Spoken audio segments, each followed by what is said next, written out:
My name is Julie, and I'm a 27-year-old woman, and recently I got a call from my mother. We hadn't spoken in almost 3 years. She called to ask for my help because my sister and her husband had just gone through something really bad. To give you some background, the man who is now my sister's husband was supposed to be my husband once upon a time. My sister, who's 23, and I'll call her Kelly, got together with my fiancé Jack, who is also 27, on the day of my engagement. Jack and I had been together since college, and after almost 3 years, he proposed to me. He even threw a party to surprise me on the night of our engagement. I remember feeling like I was on top of the world until about 2 p.m. that day. I decided to step out into the backyard to get better phone reception, and that's when I saw my sister and Jack. They were making out so passionately that it took them a few seconds to even notice me standing there, completely shocked. I couldn't believe he would do this to me, especially after almost 3 years together, and on the night of our engagement, no less. When they finally noticed me, they quickly pulled apart, but it was too late. I ran to my car and drove as fast as I could to the nearest hotel. I was in complete shock and trying to process what I had just seen, hoping it wasn't true. But then I received a text from Kelly, apologizing and saying she was in love with Jack. Apparently, this had been going on for a long time. I was in my hotel room when I got that text, and I broke down like never before. After that, Jack texted me too, saying pretty much the same thing. He told me that he had only proposed to me because he thought that if he committed to me, he could push Kelly out of his mind.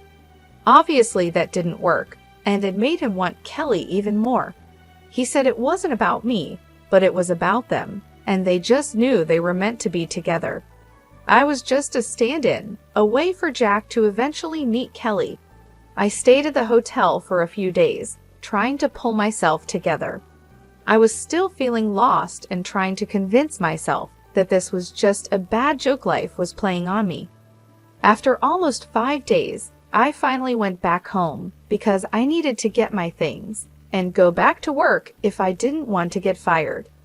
When I got home, I realized that my family had been staying with Jack, all under the same roof, waiting for me to return.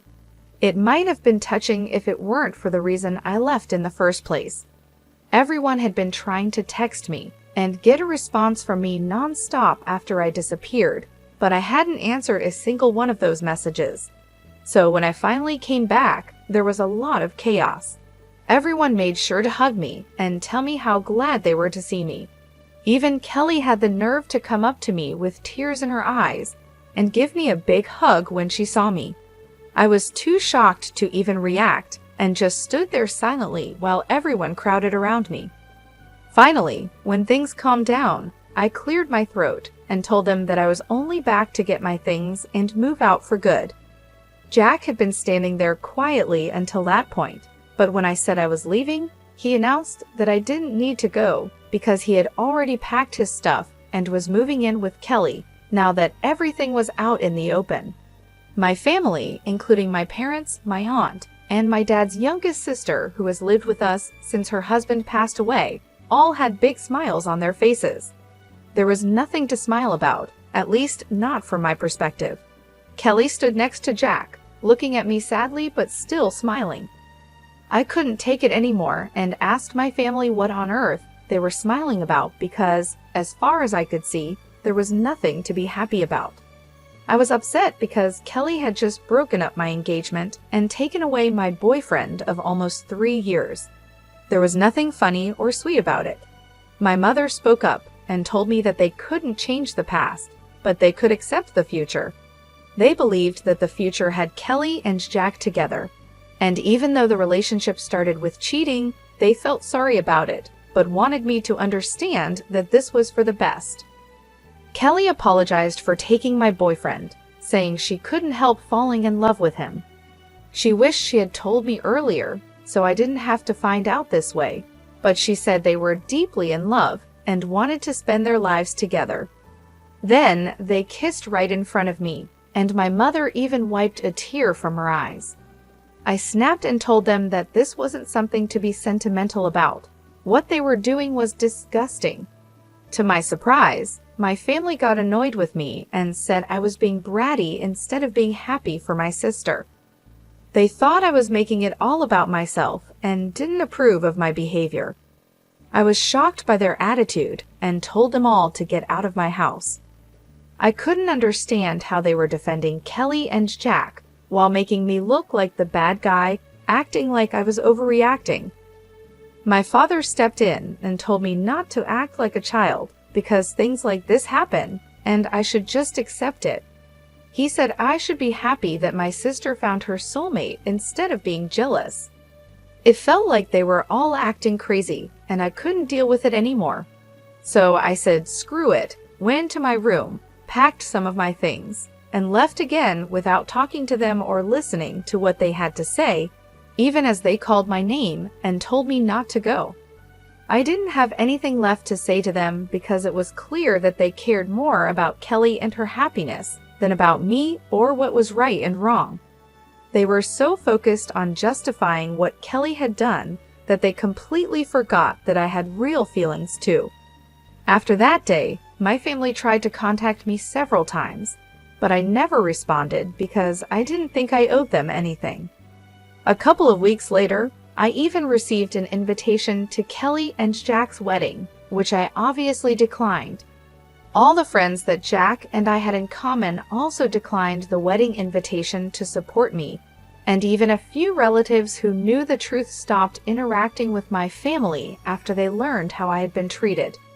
It's been 3 years, and I've cut them out of my life completely. They occasionally tried to get back in touch by wishing me well on my birthday or New Year, but I always ignored them. I never blocked any of them, though I did remove them from my friends list. Since I have a public account, they could still see what I was up to, which is what I wanted.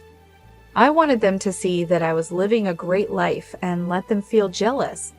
It was a bit petty, but it was the least I could do after how they treated me. Until recently, I had no idea what they had been up to in the last few years. About 5 days ago, my mother called me from a number I didn't recognize. When I answered and realized it was her, I tried to hang up, but she begged me desperately for a chance to talk. She sounded so upset that I agreed to listen for a couple of minutes because I couldn't ignore her completely. She told me that Kelly and Jack had started a business a couple of years ago, but it was failing badly. Their investors were backing out because the business wasn't making any profit. They borrowed more money, but even that didn't help, and now they were deep in debt. Loan sharks were after them, and they were being hounded by everyone from their employees to their investors and the people they had borrowed money from. I lived a comfortable life and could afford to help them out, so my mother turned to me as a last resort, begging me to loan them money to pay off their debts. She wasn't asking for a small amount either. She wanted almost $95,000 to help Kelly and Jack. I asked why Kelly wasn't the one calling me if she needed help, and why she was making our mother speak to me instead. My mother explained that Kelly and Jack didn't even know she was asking me for help because they had told her not to. I guess they all still remembered what happened 3 years ago. Kelly didn't want me to know about their situation and wasn't ready to take help from me, but my mother didn't know anyone else who could give them that much money quickly. A couple of months had already passed, and Kelly and Jack were struggling even to put food on the table. My parents and Jack's family were helping as much as they could, but it wasn't enough. They had their own futures to think about, especially since most of my family, including Jack's parents, were retired. That's why my mother, with no other options, had called me to ask for help. I could afford to help them, but I really didn't want to. Kelly was right not to contact me for help because they lost the right to ask anything of me the day they cheated on me. I told my mother that I couldn't help them, and even if I could, I wouldn't. She sounded very upset and told me I was being cruel and needed to think about my family. I reminded her that Kelly and Jack didn't think about me when they had their affair, and my family didn't think about me while they supported them. So I didn't see why I needed to think about them now. I had worked hard to get where I am today, and I wasn't going to just give away $95,000 to two people who didn't deserve it. My mother started crying on the phone, saying she never expected me to grow up to be so selfish, and claimed that my sister and her husband would end up in big trouble if I didn't help them out. I told my mother that it was unfortunate, but I couldn't help them, and then I hung up. Since then, she's been sending me text after text, almost every hour, begging me to reconsider and think about my sister. She keeps saying that this isn't the time for petty revenge, and that Kelly is in serious trouble. She warns that if I don't help her now, I'll regret it in the future. My mother is acting desperate, and I don't know what to say to her because I don't want to feel like the bad person here either. Am I wrong for not helping my sister financially after she stole my fiancé 3 years ago? Update: I finally blocked my family.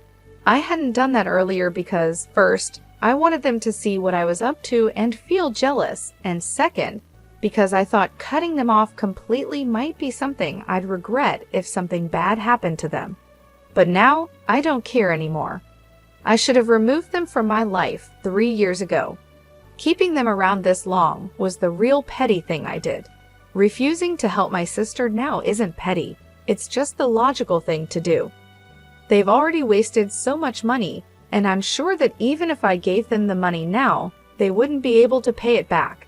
$95,000 is a huge amount, and even though I'm doing well financially, that doesn't mean I can just give away that kind of money without expecting it back. If it were a close friend I was helping, I would still expect to be repaid. But these are people who are close to me, and they're definitely not my loved ones. I can't expect them to pay me back, so there's really no reason for me to help them out. It's as simple as that.